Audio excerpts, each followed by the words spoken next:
Hello. Good morning, everybody. Fantastic to see you all. Thanks all for joining us. My name's Kate Abdo. I host the soccer coverage at Fox Sports. It's fantastic that you all turned out for us this morning. We do appreciate it. Thank you. At Fox, we're building up to our coverage of the 2019 Women's World Cup. It's the second Women's World Cup that we will have covered at the network. And I think our hope today really is just to kind of share with you some of the insights about how we work, particularly with our partnerships and our sponsors, to reach new audiences and to make our coverage as impactful as is possible from a content perspective, but also from a commercial perspective.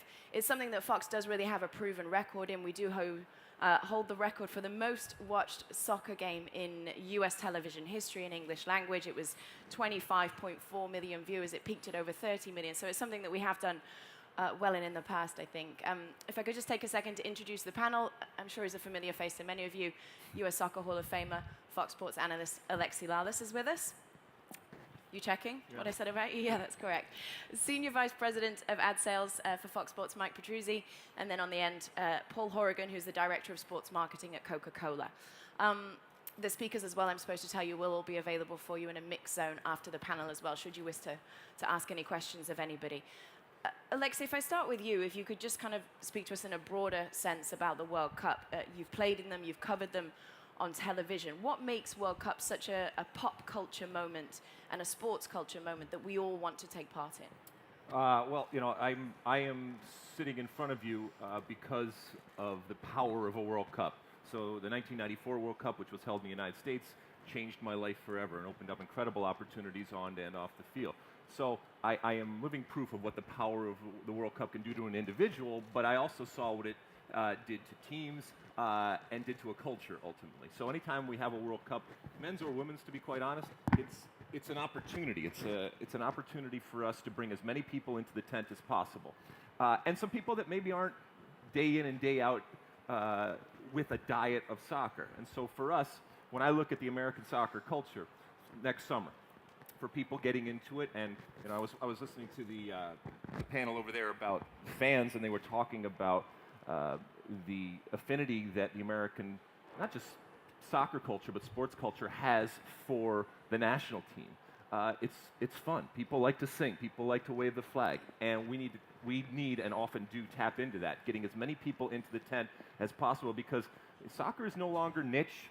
Soccer in the United States, it is no longer underground. It is above ground. It is vibrant. It has a supporters culture. It is a supporters culture that is passionate, that I believe had to be and is more educated than many around the world. A supporters culture and a soccer culture that compares and contrasts with what is going on around the world. So when we have a summer like next summer, or we have a summer like this summer in Russia, it's an opportunity for us to say, this is what soccer is. Not just the kicking of the ball, but what it means to follow the game, what it means to support the game, what it means to live the game day in and day out.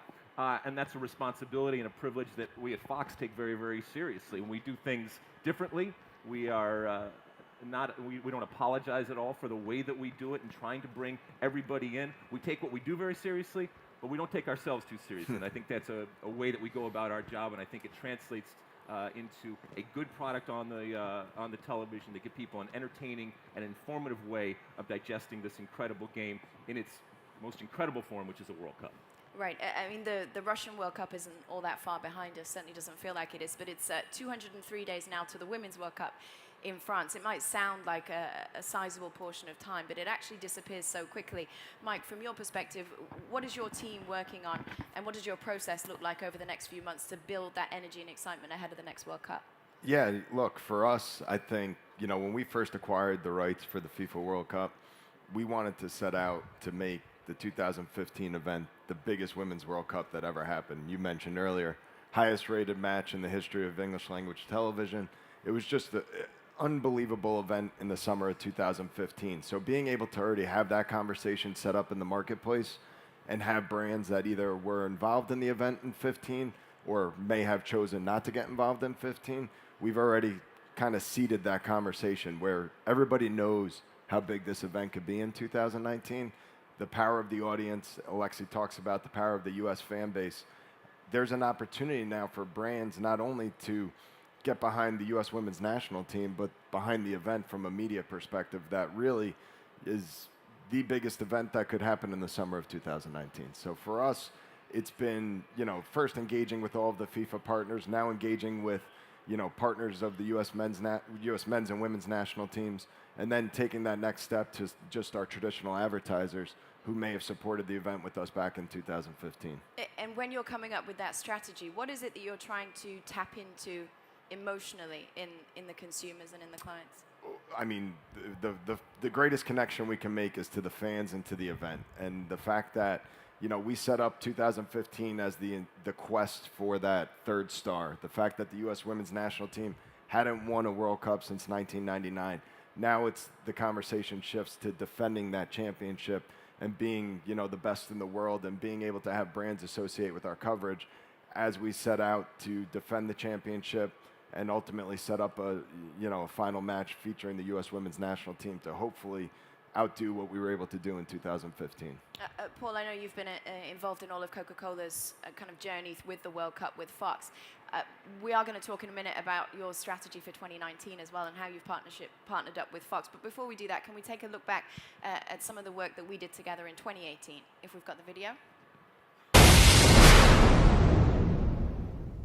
No better time than the FIFA World Cup to come together, share a Coke, and experience the power and passion of soccer. Create your own soccer memory during this summer and tell everyone about it using the hashtag #ShareACoke.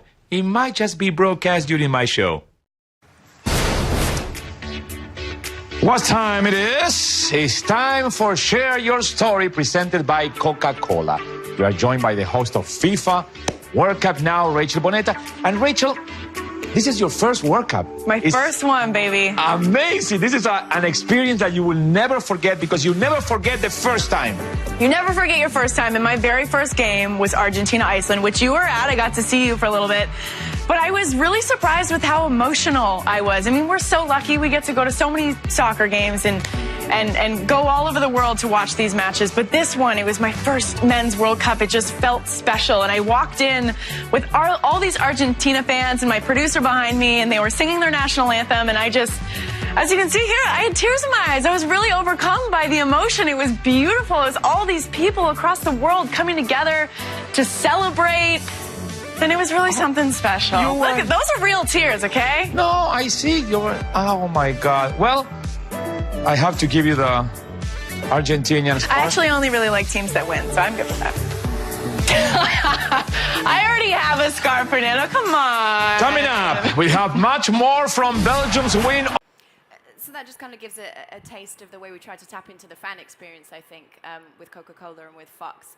Can we just say good morning as well to Fernando Fiore, the legendary Argentinian host who's sitting here, and you guys just saw there. Good morning, Fernando. Paul, from your perspective, how are Coke and Fox together approaching the 2019 Women's World Cup, and how does that differ to back in 2015? Yeah, well, first I want to say this is actually the first time I've seen Fernando since the 2014 World Cup.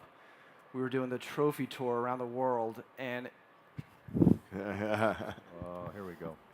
It's beautiful. It's beautiful. And it was about 2 a.m. We had to fly from Canada to the U.S. we were unveiling the trophy at the State Department, and people are just miserable. It's cold. We're in Calgary, I think, and it was freezing.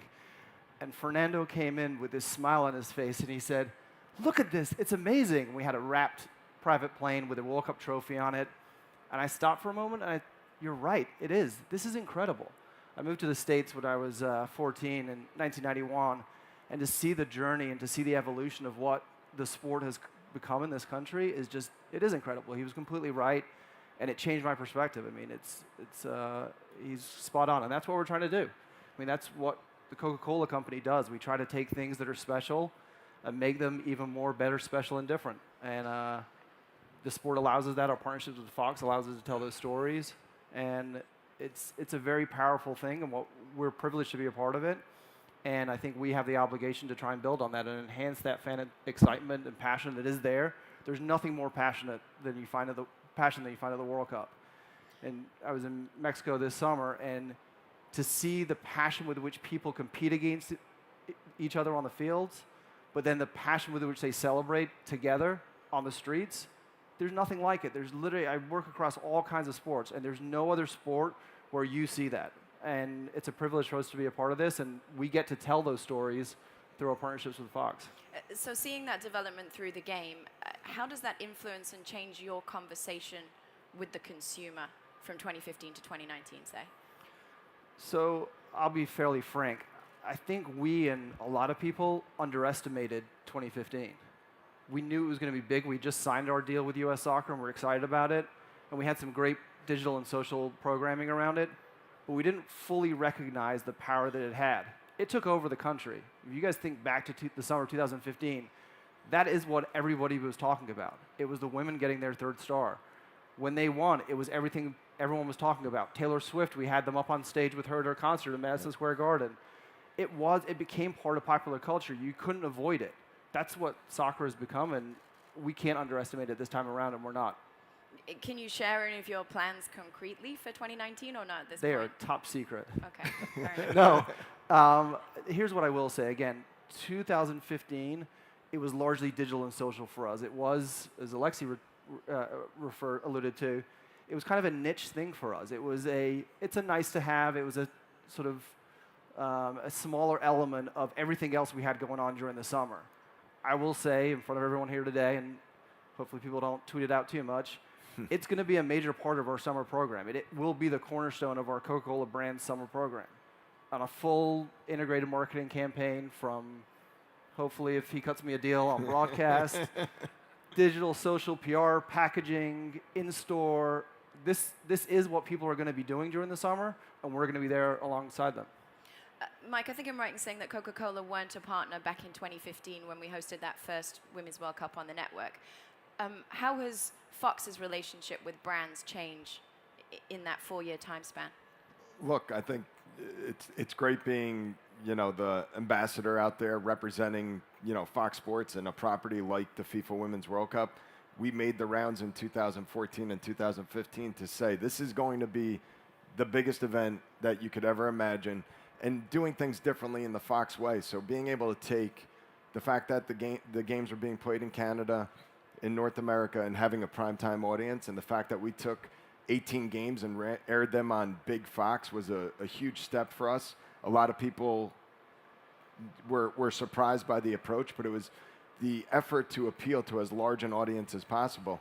And I was in a great position because we literally went around and said, look, this is what we're doing, and this is how big we're going to make it. If you're not prepared to get behind it, that's fine. But I guarantee you, when it's over and when the U.S. women win, you're going to wish you guys got involved. So now, 4 years later, we're kind of playing off of that conversation where a lot of brands that maybe didn't choose to go in as big as they had hoped are very early coming to the table to say we don't want to miss out again. We want to make sure that we're able to capitalize. The fact that the event this year takes place in France, which is obviously an amazing country, coming off the French men's national team winning the World Cup last summer. I think it's also great that U.S. Soccer has will be participating in the Men's Gold Cup at the same time.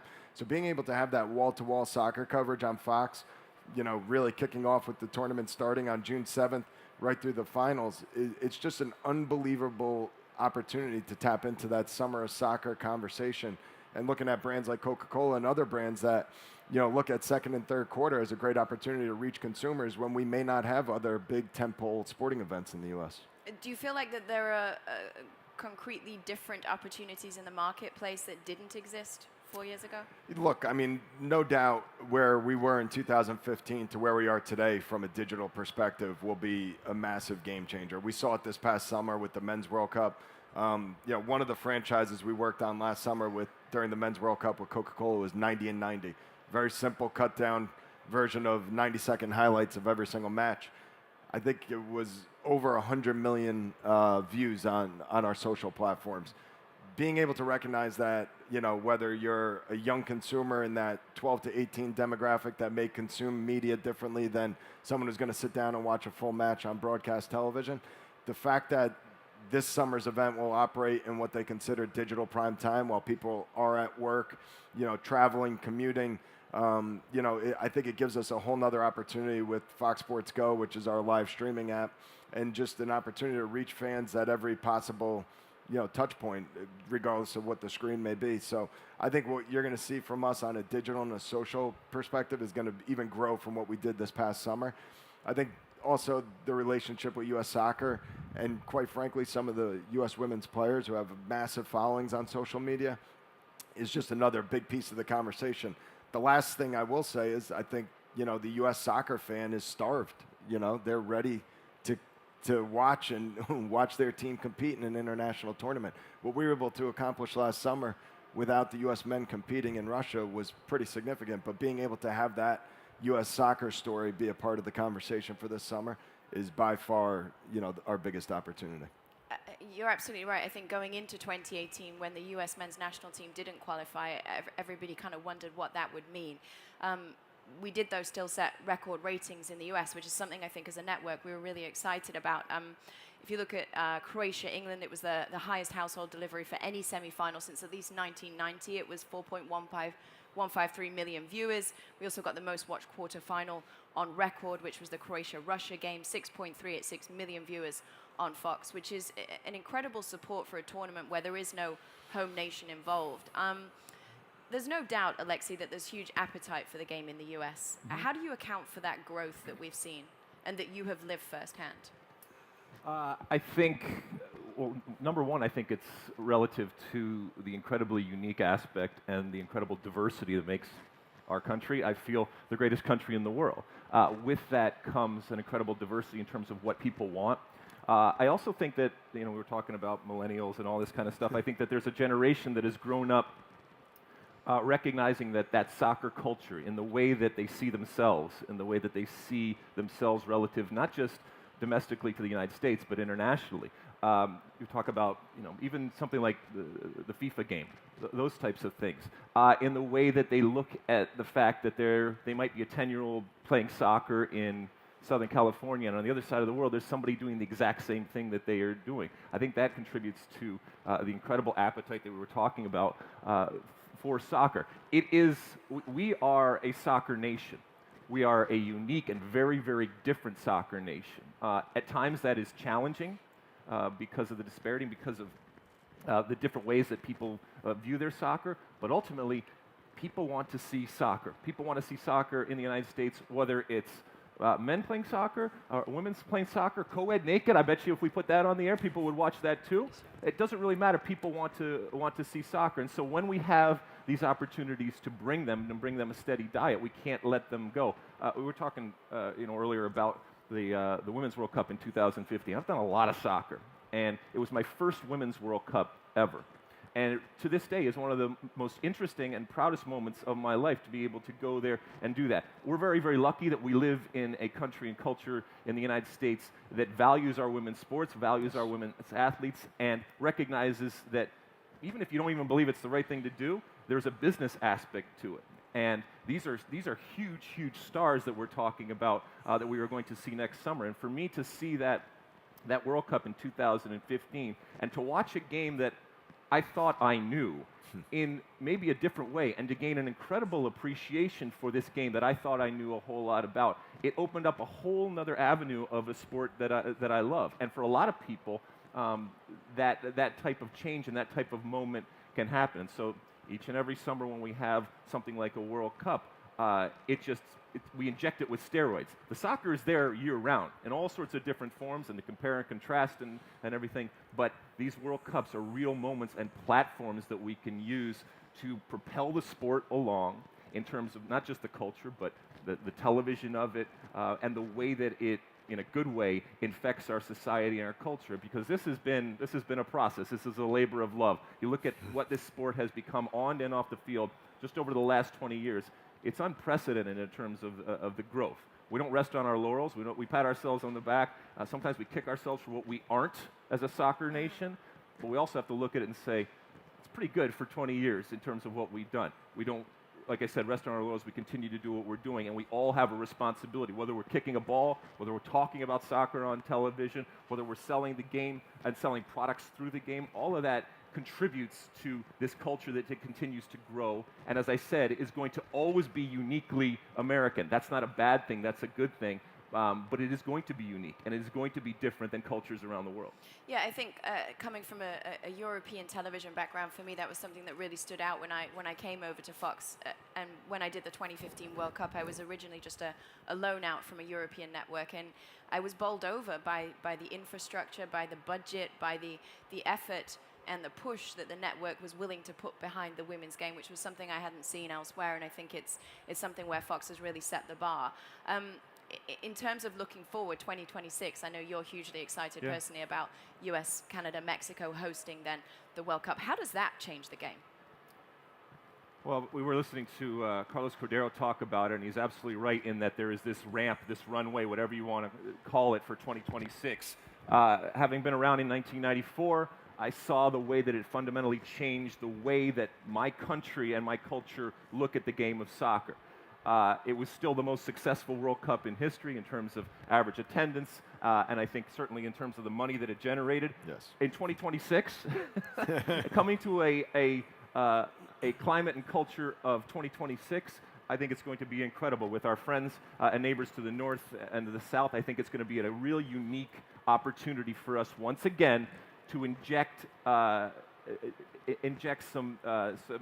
incredible power into the sport that's already on the ascendancy. So I'm looking forward to 2026. I think it's a wonderful thing for us on the field to aim towards, to have a team that is not just happy to be at the World Cup in the way that we were in 1994, but a team that is at the World Cup to win a World Cup. We're a long way to go. Not as far as people believe, notwithstanding the result yesterday from the U.S., but there's plenty of work to do right now. But I think that it's going to be a moment where there's a kid right now. You know, I talk to people all the time who come up to me and say, in 1994 I was 5 years old or 6 years old. I remember watching you guys run around, and it changed the way that I view my country. It changed the way I do the sport. Well, there's a whole generation now that's going to be equally impacted. I think a much bigger generation that's going to be equally impacted, coming into a climate and a culture in the United States that has completely changed when it comes to soccer. So I think they're going to make a boatload of money, but I think more importantly, there's going to be, once again, this legacy, and many, many years from now, when I'm not around, there'll be somebody on the stage saying, you know what, the 2026 World Cup changed my life forever, in the same way that I say the 1994 World Cup changed my life forever. Mike, from your perspective, I know you work across all of Fox's big properties, so NFL, baseball, all of them. Does soccer take a very unique approach from your team? Is that something that's necessary, or are there principles that apply across the different sports? Yeah, I do think it's a little different. I mean, you know, when we often talk about it, and it is the great thing about having the opportunity to sell the FIFA World Cup. It's very unique. It's competitive in a sense. Obviously, there's an English language television rights holder and a Spanish language television rights holder. But when you think about all the other sports, you could buy the NFL from multiple sports networks in the United States. You could buy Major League Baseball or college football. So the fact that we are able to sort of look after the rights of the FIFA World Cup and then represent them in the marketplace, it's just a different conversation. And I think it comes and it originates, you know, really from a different place. I've been, you know, in the soccer business for almost 20 years now. And I remember times where it was hard to get a meeting with people. Now people seem to seek you out. You know, brands want to either be educated or be, you know, helped along in terms of developing their strategy around the sport and making sure that they represent it correctly. We constantly tell people you don't want to just show up in the summer and be on air with the first match of the tournament. There's so much that can be done, whether you're a U.S. soccer partner. I mean, look at the commercial rights, even with the Mexican national team here in the United States. I mean, it's a great opportunity. But being a part of the conversation throughout the spring as rosters are being determined, you know, being able to insert your brand in key moments in the run-up to a big event like the World Cup is where we really see brands that take full advantage and to be honest, are able to stand out. It's a point of differentiation for them. Is that something that's important to Coca-Cola, to be involved in the journey and not just the main event? Absolutely. I think the only way that we can be authentic in the sport is to actually be part of the entire journey. We can't just show up in France and say, here, we're Coke. We have to be part of the entire excitement and momentum that's being built. U.S. Soccer is doing a shoot for us in the beginning of December with all the players, and then we get started talking about it. I mean, it's not, we talked about earlier, 200 days away. It's starting. We have the She Believes Cup. We have the Send-Off Series. We have this momentum that will slowly build. We won't have the full scale. It won't be the entire country supporting it, but we need to be there at the start. When the women start, which they've started right now, the training and preparing, we need to be along on that entire journey in order to be authentic. When it does come to the actual tournament, Alexi, the reigning World Cup champions, the United States, it's a team that America. everybody... yeah, I've heard that a few times. It's the team that every single other nation will look to and will want to beat. Does the US then have to win in 2019 for that to be considered a success? Is anything less than a success? Well, it's so interesting because from a soccer perspective, from the men's side, we are used to having expectations that are here. When it comes to the women's side, it's the only time that as Americans we get to cheer for a team and support a team and follow a team that is the best in the world. And when it comes to sports and everything that happens in America, that's often what we talk about. You have to be the best in the world. And right now we have the best team in the world defending a championship. And so do they have to win? No, but it'd be very nice. At the very least, we'd like them to get to the final, right? That would be good. Then we're okay. Then we're okay. We've seen that even though we've had at times the #1 team in the world, it doesn't always work out in a tournament setting right now. I do believe, and having watched the qualification process and now watched over the last couple of years what this team has become under Jill Ellis, that come next summer, Jill Ellis will be taking the most talented team in U.S. women's national team history. Incredible depth, incredible competition. She has churned that roster a little bit, so much so that 4 years ago when we were talking about Carly Lloyd and what she meant to this team, there's a possibility that we're going to step on the field next summer in France and Carly Lloyd isn't even going to be a starter. That is a good thing. Jill Ellis is going to earn her money next summer because it's all fine and well to have this incredible arsenal at her disposal, but then it's about management.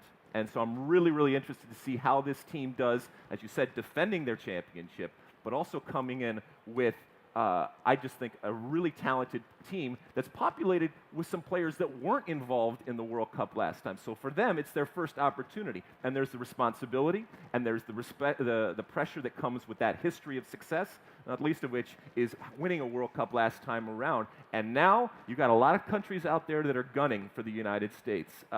And have put the resources and the time and the money into their women's program to make them better. So it's not going to be easy, but that makes it fun. We want a competitive tournament. We want, from a television perspective, we want things to talk about. But going in as the women's version of the way that we look at Brazil often, that's fun because that puts pressure on them. It creates incredible stories, and ultimately, they deserve it because these are incredible athletes, some of them that are the best in the world, and as a team, the #1 team in the world, defending a World Cup championship, you want to see that, whether you like soccer or not, you want to see that in sports.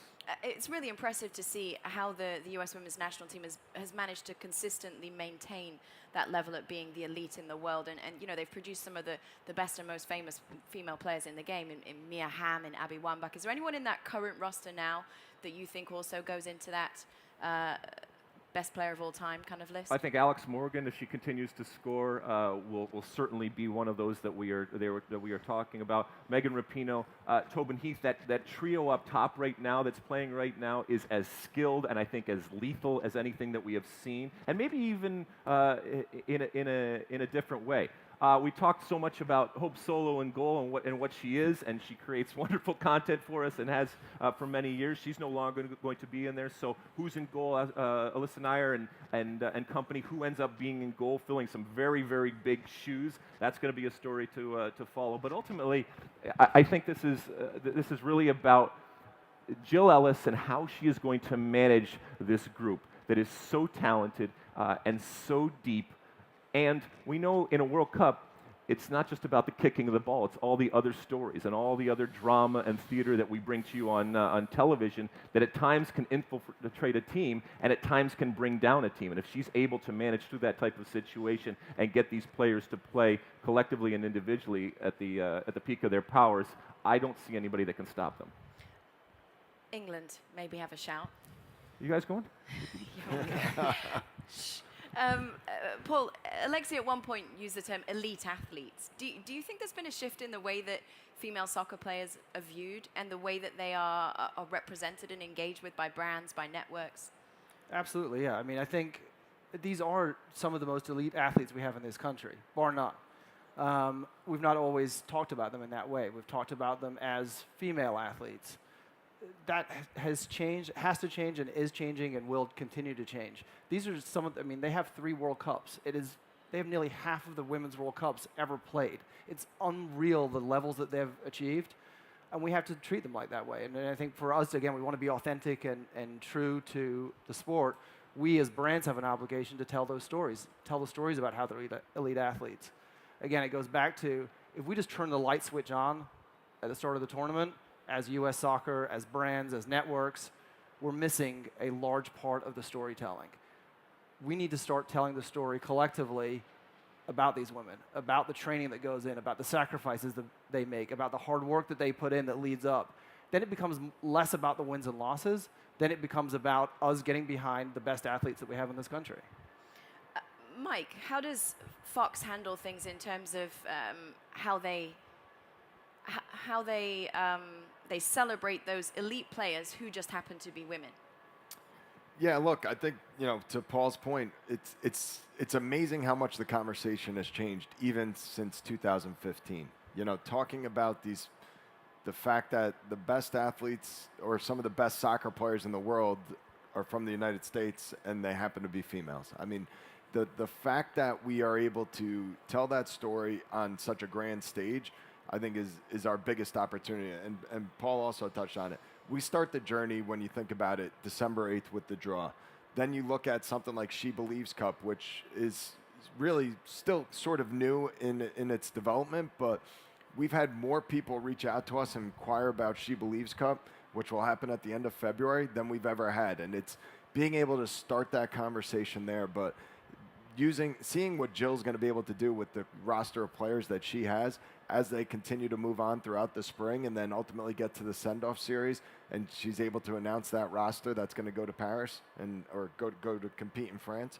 It's really amazing, and I think we talked about in the beginning of this conversation of why this team or why this event is able to sort of transcend pop culture, because it's just a different approach. There's a whole generation of young girls playing the sport of soccer here in the United States, and they truly idolize these athletes and these women. And I don't think you see that really with any other sport that happens here in the U.S. So I think it's a very unique opportunity, and it's really something that I think a lot of brands, specifically like Coca-Cola, are looking to take advantage of.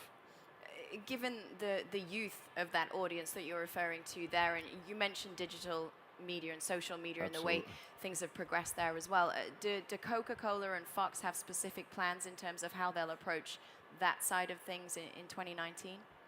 Yeah, I mean, look, from the Fox Sports side, I think working with our partners at U.S. Soccer very closely, the amount of content that U.S. Soccer puts out almost on a daily basis around these players, around these teams, around the moments, is certainly something that we're going to look to partner with. I think identifying individual brands or individual players specifically to help tell that story, certainly from a social perspective, is where it will all begin. I mean, it's not about always having this massive television audience in the months and weeks leading up to the event. It's about telling that conversation to the diehard fans and supporters from, you call it February through the spring, and then when it shows up and people start tuning into the start of the tournament on Fox, going back and seeing what that content was, seeing what was produced. Oh, I want to learn more about Mallory Pugh. Oh, okay, Mallory Pugh, wasn't born when the U.S. women won the World Cup in 1999. It's an amazing story. It's an amazing piece of the conversation. And I think that's just one example of many things that we'll be able to do. Paul, for you guys? Yeah, I mean, you look at the demographic of fans, and I remember having the conversation with our brand manager from Coca-Cola about this, and she said, give me the demo of U.S. women's soccer fans. I said, it's everybody. I said, if you look at who's watching this, it really spans. It's the general population. Everyone was behind the women in 2015. So you think about it through that lens. You need to communicate to people as they're watching it. Some people are still watching broadcasts. Some people are watching simply on their phone. They're not going to ever watch TV. they're only going to watch it on their phone. Some people are only going to watch at work on their computer. Not that I would do that personally. It's very irresponsible. But you've got to go to people where they're watching, and it really does span the general population, so you need to go to them where they're going to consume it. And people will be consuming this over every form possible. As Alexi said, people are hungry for soccer in this country. They're hungry for that content. They will seek it out, whether it's on social, digital, broadcast, whatever it may be. They're looking for those stories. They're looking for more. They're ravenous. They're extremely thirsty for the sport of soccer in this country, and I think we have an obligation to give them the best content possible. Mike, if you had a key kind of message in terms of why Fox is the right network to place advertising with, and why the Women's World Cup is the right product to place it around, what would that be? Simply put, there's no other sporting event like it that happens. It's the Men's World Cup was a phenomenal event for us. The Women's World Cup, with the power of the U.S. women's national team, is something that can't be replicated anywhere else. It may not have the same size audience as the Super Bowl, but it's a clear point of differentiation for a very intelligent brand to take advantage of what that conversation is going to be all summer long. And Alexi, you'll be working as an analyst, obviously. You've lived through the 2015 Women's World Cup. You were also an analyst on the 2018 men's edition. What are your hopes and expectations that Fox as a network can achieve in 2019, and how can we make ourselves stand out? Well, I think we continue what we're doing, being proud disruptors in the way that we talk about all sports, but including soccer. And I don't differentiate in the way that I cover women's soccer from men's soccer. I'm covering soccer. So if Alex Morgan sucks, he sucks, all right? And if Josie Altidore sucks, he sucks. And if they're great, they're great. And that's the type of authenticity in terms of how we cover it that we have to continue to do so. This is a team that is under pressure. This is a team that we expect to win the World Cup. And if this is a team that doesn't do well, then it is a failure. It's okay to say that. The women's players understand that, and certainly from a TV perspective, that's what our viewers want. But as is the case in any World Cup, the story isn't all about the ball that is kicked. That's what's bringing us together.